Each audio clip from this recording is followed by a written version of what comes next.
বাংলাদেশের দিনভর কয়েক দফা মুষলধারে বৃষ্টিতে ডুবে গেছে ঢাকা শহরের অনেক জায়গা, কিন্তু এমন দিনেও বাংলাদেশের রাজনৈতিক তাপমাত্রা ফুটন্ত কড়াইয়ের মতো। সে তাপ আবার যমুনার জন্য হয়ে দাঁড়িয়েছে আগ্নেয়গিরির লাভার মতো। অগ্নুৎপাত ঠেকাতে দফায় দফায় পর্দার আড়ালে চলছে বহু খেলা। অধ্যাপক ইউনূসের ঐক্যমত্য কমিশনের সুপারিশ, জুলাই সনদের বাস্তবায়ন আর নির্বাচনকে ঠেলে দিয়েছে চরম অনিশ্চয়তায়। 3 মিত্র রাজনৈতিক দলের বিরোধের মুখে সংস্কারের জন্য নেওয়া সব মহাযজ্ঞ ঢাকা পড়ে গেছে। ফলে সরকার পিআর টিম থেকে যতই জোর গলায় বলা হোক না কেন, দেশব্যাপী মানুষের মধ্যে ফেব্রুয়ারিতে জাতীয় নির্বাচন নিয়ে ব্যাপক অনিশ্চয়তা দেখা দিয়েছে। 1 অক্টোবর সন্ধ্যায় 3 বাহিনীর প্রধান অধ্যাপক ইউনূসের সাথে বৈঠকে স্মরণ করিয়ে দিয়েছেন পুরনো সেই কথা, ফেব্রুয়ারিতে নির্বাচন না হলে দেশের পরিস্থিতি ভয়ানক রূপ নিতে পারে, সেনাবাহিনীও আর মাঠে থাকতে পারবে না। সূত্রগুলো বলছে এই অনিশ্চয়তা দূর করতে অধ্যাপক ইউনূস সময় পাবেন 15 নভেম্বর পর্যন্ত। তার মধ্যে তাকে নিতে হবে চূড়ান্ত সিদ্ধান্ত। তবে প্রশ্ন হচ্ছে, সেই সিদ্ধান্ত কি তিনি সংবিধানের মধ্যে থেকেই নেবেন, নাকি দুই রাজনৈতিক মিত্র জামাত ও এনসিপির চাওয়া মতো অসাংবিধানিক পথে হাঁটবেন? সরকারের একাধিক সূত্র বলছে, সাংবিধানিক উপায়ে 15 নভেম্বরের মধ্যে এই নিশ্চয়তার সমাধান করতে না পারলে সরকারের বেশ কয়েকজন সিনিয়র উপদেষ্টা পদত্যাগ করতে পারেন। অন্যদিকে ক্ষমতায় যাওয়ার স্বপ্নে বিভোর বিএনপির হাইকমান্ড এখন দিশেহারা। আপাতত ধীরে চলনীতি নিলেও পরিস্থিতি বুঝে জুলাই সনদকে আদালতে চ্যালেঞ্জ করা সহ 2টি উপায় ভেবে রেখেছে দলটি।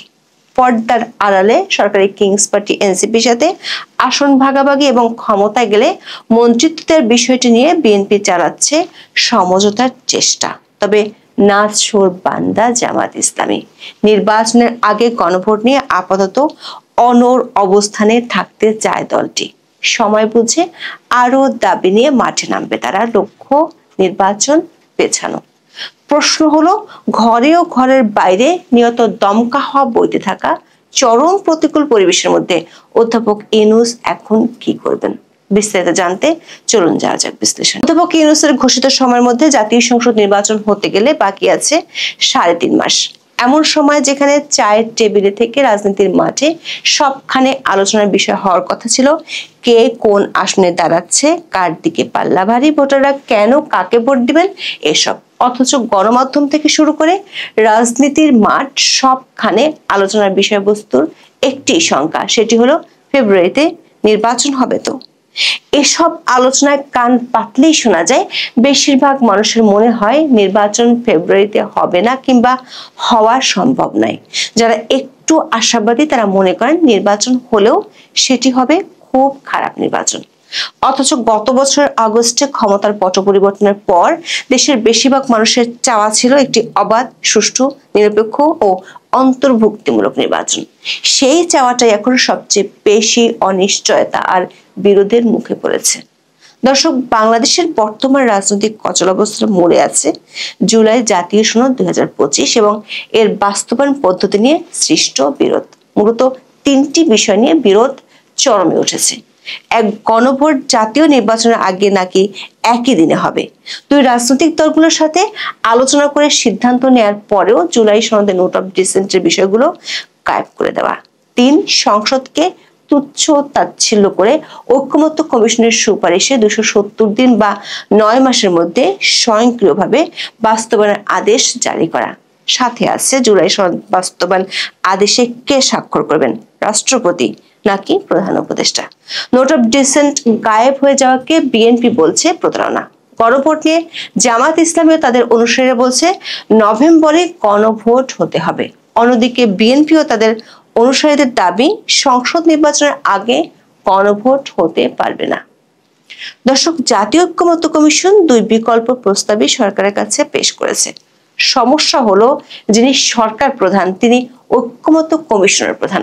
স্বাভাবিকভাবে প্রশ্ন আসে, কে কার কাছে প্রস্তাব পেশ করেছেন। প্রথম আলোর প্রতিবেদনে বলা হয়েছে, রাজনৈতিক দলগুলোর মধ্যে তীব্র অনৈক্যের কারণে জুলাই জাতীয় সনদ বা সংস্কার প্রস্তাব বাস্তবায়নের দুরূহ চ্যালেঞ্জ দেখছে সরকার। তবে গণভোট সহ সনদ বাস্তবায়নের বিষয়ে দ্রুত সিদ্ধান্ত নেবে সরকার। সরকার একাধিক সূত্র বলছে, সনদ বাস্তবায়ন, গণভোট ও নির্বাচন নিয়ে যে শঙ্কা দেখা দিয়েছে তাতে সবচেয়ে বেশি বিচলিত সরকারের বেশ কয়েকজন সিনিয়র উপদেষ্টা। তারা অধ্যাপক ইউনূসকে জানিয়ে দিয়েছেন 15 নভেম্বরের মধ্যে তাকে চূড়ান্ত সিদ্ধান্ত জানিয়ে দিতে হবে, না হলে বেশ কয়েকজন উপদেষ্টা পদত্যাগের সিদ্ধান্ত নিয়ে রেখেছেন। এক্ষেত্রে অধ্যাপক ইউনূস তার 3 রাজনৈতিক মিত্রকে সমানভাবে খুশি করার মতো সিদ্ধান্ত নিতে পারেন। প্রথমত, বিএনপিকে খুশি করার জন্য গণভোট ও জাতীয় সংসদ নির্বাচন একই দিনে হওয়ার ঘোষণা দিতে পারেন। আবার জামাত এনসিপিকে খুশি করার জন্য স্বয়ংক্রিয়ভাবে 9 মাসের মধ্যে ঐকমত্য কমিশনের সুপারিশ বজায় রাখার ঘোষণা দিতে পারেন। সেটি হলে বিএনপি ও এনসিপি মেনে নেওয়ার সম্ভাবনাই বেশি, কারণ এরই মধ্যে পর্দার আড়ালে বিএনপি সরকারি কিংস পার্টি এনসিপির সাথে সমঝোতার চেষ্টা চালিয়ে যাচ্ছে। ইতিমধ্যে এনসিপিকে 20টি আসনে ছাড় দেওয়ার প্রস্তাব দিয়েছে। বিএনপি সরকার গঠন করলে এনসিপি কমপক্ষে 3টি মন্ত্রিত্বও চায়। বিএনপি সূত্রগুলো বলছে, শেষ পর্যন্ত এই প্রস্তাবে বিএনপি রাজি হয়ে যাবে। তবে জামাতের সূত্রগুলো বলছে, নির্বাচনের আগে গণভোটের ইস্যুতে এখন তাদের আর পেছানোর উপায় নেই। পেছালে সেটি রাজনৈতিক দিক থেকে বড় পরাজয় হয়ে যাবে। এমন ত্রিশঙ্কুর অবস্থার মধ্যে 1 নভেম্বর সন্ধ্যায় 3 বাহিনীর প্রধান হঠাৎ করে সাক্ষাৎ করেন অধ্যাপক ইউনূসের সাথে। প্রধান উপদেষ্টার দপ্তরের বিবৃতি অনুযায়ী শনিবার সন্ধ্যা 7টায় সেনাবাহিনী প্রধান জেনারেল ওয়াকারুজ্জামান, নৌবাহিনী প্রধান অ্যাডমিরাল মোহাম্মদ নাজমুল হাসান, বিমান বাহিনী প্রধান air chief marshal Hasan Mahmud Khan রাষ্ট্রীয় অতিথি ভবন যমুনায় প্রধান উপদেষ্টার সঙ্গে সাক্ষাৎ করেন। বিবৃতিতে বলা হয়, আগামী ফেব্রুয়ারির প্রথমার্ধে অনুষ্ঠিতব্য ত্রয়োদশ জাতীয় সংসদ নির্বাচনে যেন নিশ্চিত নিরাপত্তা বজায় থাকে এবং নির্বাচন যেন শান্তিপূর্ণভাবে অনুষ্ঠিত হয় সে বিষয়ে সব ধরনের প্রস্তুতি নিতে 3 বাহিনীর প্রধানকে প্রয়োজনীয় নির্দেশনা দিয়েছেন প্রধান উপদেষ্টা প্রফেসর মোহাম্মদ ইউনূস। সূত্রগুলো বলছে, বৈঠকে 3 বাহিনীর পক্ষ থেকে দেশের বর্তমান রাজনৈতিক অচল অবস্থা নিয়ে শঙ্কার কথা তুলে ধরা হয়। প্রধান উপদেষ্টাকে সংবিধানের মধ্য থেকে সমস্যা সমাধানের কথা বলেন 3 বাহিনীর প্রধান। বৈঠকে আলোচনায় উঠে আসে, এর আগে সরকারের পক্ষ থেকে ফেব্রুয়ারিতে নির্বাচন না হলে দেশের অভ্যন্তরীণ আঞ্চলিক পরিস্থিতির হুমকির মুখে পড়ার কথা বলা হয়েছিল। বিষয়টি আবারও 3 বাহিনীর প্রধান তুলে ধরেন। তাছাড়া 1.5 বছর ধরে সেনা সদস্যরা ব্যারাকের বাইরে আছে। ফেব্রুয়ারির পর বিষয়টি আর সম্ভব নাও হতে পারে। বিশেষ করে আরাকান আর্মি সহ বেশ কিছু সশস্ত্র গোষ্ঠীর তৎপরতা বাড়ছে সীমান্তে। তাই যতটা সম্ভব দ্রুত সেনাবাহিনীকে ব্যারাকে ফিরিয়ে নিয়ে যেতে চান সেনাপ্রধান জেনারেল ওয়াকারুজ্জামান। বৈঠকে 1 অক্টোবর ভোলায় বিএনপি ও বিজেপির মধ্যে সংঘাতের বিষয়টি তুলে ধরে সামনে এর চেয়ে খারাপ পরিস্থিতির আশঙ্কা করা হয়। দর্শক, রাজনৈতিক দলগুলোকে জুলাই সনদের পক্ষে এনে সরকার যতটুকু বাহবা পেয়েছিল তার বেশি সমালোচিত হয়েছে আইনি ভিত্তি দিতে গিয়ে। প্রশ্ন দেখা দিয়েছে, জুলাই সনদ বাস্তবায়নে আদেশে স্বাক্ষর করবেন কে, রাষ্ট্রপতি নাকি প্রধান উপদেষ্টা?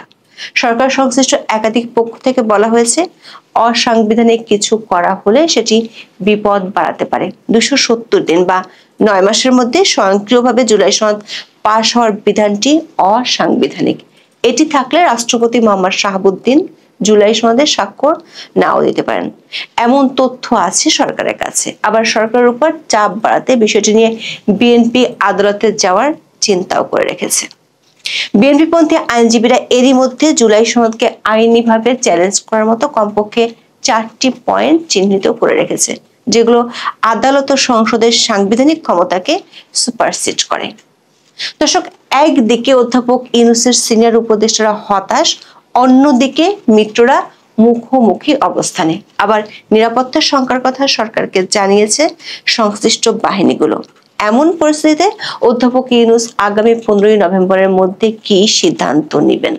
তিনি যদি বিবাদমান 2 পক্ষকে খুশি রাখতে চান তাহলে তাকে অসাংবিধানিক পথে হাঁটতে হবে। সেক্ষেত্রে আরো বড় চাপের মুখে পড়তে পারেন তিনি, এমন আশঙ্কা তার ঘনিষ্ঠ মিত্রদের। সেটি হলে ফেব্রুয়ারিতে নির্বাচনের স্বপ্ন আরো ফিকে হয়ে যাবে। এখন এই পর্যন্ত, সবাই ভালো থাকুন, সুস্থ থাকুন,